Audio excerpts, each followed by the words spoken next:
नमस्कार दोस्तों। स्वागत है आप सभी का मेरी कहानियों में। मैं हूं शिखा और एक बार फिर से आपके लिए लेकर आई हूं एक नई कहानी और उम्मीद करती हूं कि ये कहानी भी बाकी कहानियों की तरह आपको बेहद पसंद आएगी और आप पहले की तरह अपना प्यार और सपोर्ट मेरी वीडियोस पर बनाए रखेंगे। कहानी पसंद आए तो चैनल को सब्सक्राइब करना मत भूलिएगा। तो चलिए अपनी आज की कहानी शुरू करते हैं। वैशिकी की आज विदाई थी। बड़ी धूमधाम से बेटी की हर छोटी बड़ी ख्वाहिश का ध्यान रखते हुए वैशिकी के मम्मी पापा बेटी की विदाई की तैयारी कर रहे थे। पूरे रीति रिवाजों के साथ वैशिकी अपने मायके से विदा हो गई। आज ससुराल में वैशिकी का पहला दिन था। चारों तरफ धूम मची हुई थी। सभी लोग खुश दिखाई दे रहे थे। चारों तरफ गहमा गहमी का माहौल था। वैशिकी अपनी जेठानी, नंदों, चाची इत्यादि की हंसी ठिठोली के बीच लाल पड़ रही थी। जैसे वंशु कमरे में आया, पल्लवी चाची उसका कान खींचते हुए बोली, शैतान कहीं का, रुका नहीं जा रहा तुझसे। पूरी उम्र भर का साथ है तुम दोनों का, अभी तो थोड़ा सब्र करो। वैशिकी ने देखा सब लोग हंसी ठिठोली कर रहे थे, परंतु वंशुक की माँ यानी वैशिकी की सास रश्मि के चेहरे पर एक निर्लिप्त भाव थे। महंगे कपड़े और गहनों से लदी फदी होने के बावजूद वे बेहद अजीब सी लग रही थी। वैशिकी और वंशुक का आलीशान रिसेप्शन हुआ था। कुंदन के सेट और मोतियों रंग के जड़ाऊ काम के लहंगे में वैशिकी जितनी खूबसूरत लग रही थी और वहीं क्रीम रंग की शेरवानी में लाल दुपट्टे के साथ वंशुक भी बहुत सौम्य और प्यारा लग रहा था। अगले दिन दोपहर तक पूरा घर खाली हो गया। सभी रिश्तेदार वापस जा चुके थे। अब घर में बस रह गए वंशुक की बड़ी बहन सुजाता और वंशुक के पापा अमित तथा माँ रश्मि। अगले दिन वैशिकी को पगफेरे के लिए जाना था। वह साड़ी का चुनाव कर रही थी कि तभी उसे लगा कि क्यों न सास से पूछ ले। फिर हाथों में साड़ी लेकर वह रश्मि के पास चली गई। बोली, मम्मी जी यह बताइए, पीली और नारंगी में से कौन सी साड़ी पहनूं कल। रश्मि बोली, बेटा जो अच्छी लगे उसे पहन लो, वैसे ये नारंगी रंग तुम पर खूब फबेगा।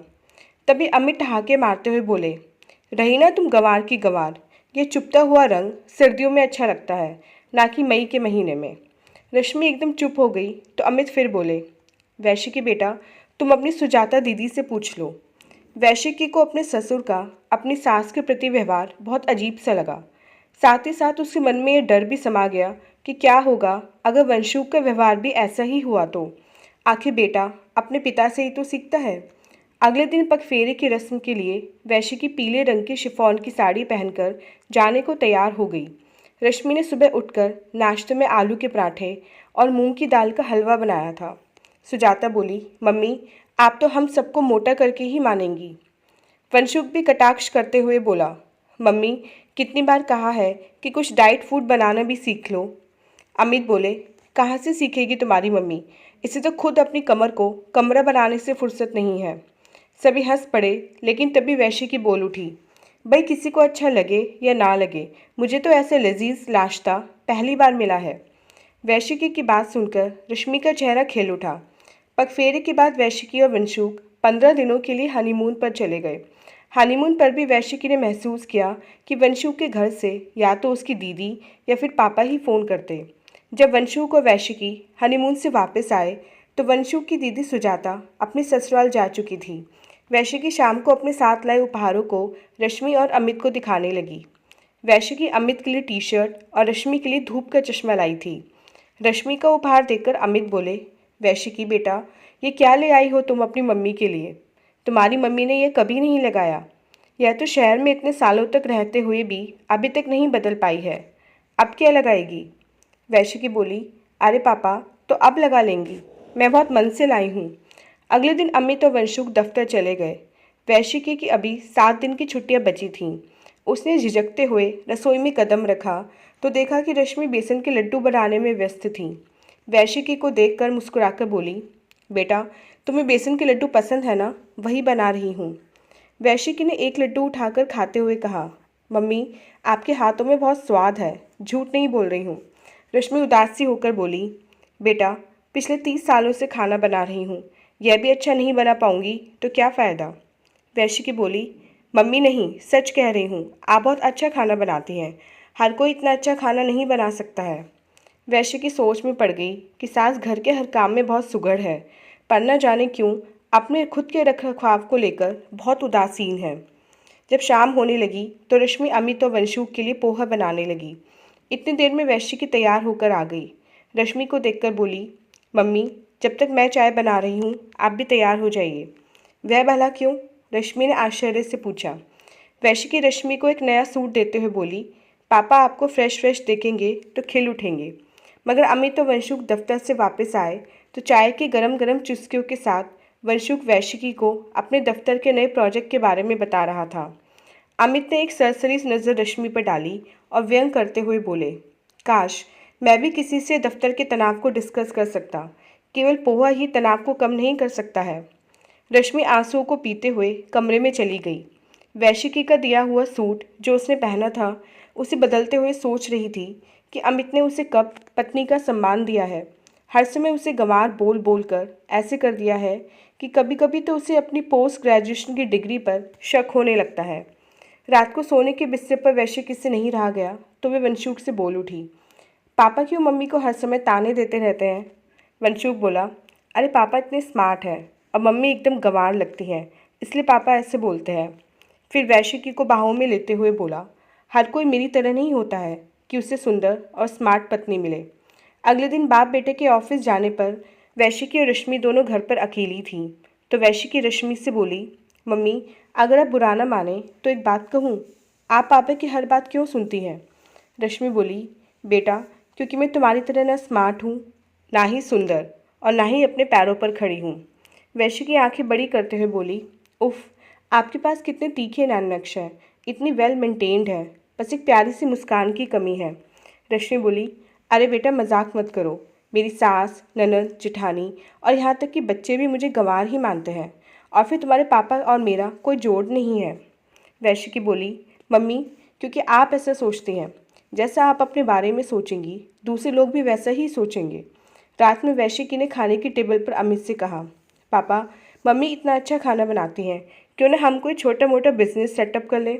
अमित बेचारगी से बोले, बेटा प्रेजेंटेशन का ज़माना है, रश्मि जैसा खाना तो हर कोई बना लेता है, कौन करेगा मार्केटिंग और बाकी सब काम? तुम्हारी मम्मी तो बाहर वालों के सामने दो शब्द भी नहीं बोल सकती हैं, पूरी उम्र कुछ नहीं किया तो अब 51 वर्ष की उम्र में क्या करेंगी? कोई भी कुछ नहीं बोल सका। सभी खाना खाकर सोने चले गए। रश्मि रसोई समेटने लगी। अगले दिन रश्मि किचन में व्यस्त थी तो वैश्यकी ने पूरी रूपरेखा तैयार कर ली थी। उसने रश्मि की रसोई नामक एक यूट्यूब चैनल खोल दिया। फिर बोली, मम्मी जी आप जो भी बनाती हैं बस मैं उसका वीडियो बनाकर डालूंगी। धीरे धीरे जैसे जैसे आपके सब्सक्राइबर बढ़ेंगे वैसे वैसे लोगों को आपके नाम के बारे में पता चलेगा और फिर आपकी आमदनी भी आरंभ हो जाएगी। रश्मि घबराकर बोली, वैश्यकी बेटा मुझसे ये सब नहीं हो पाएगा।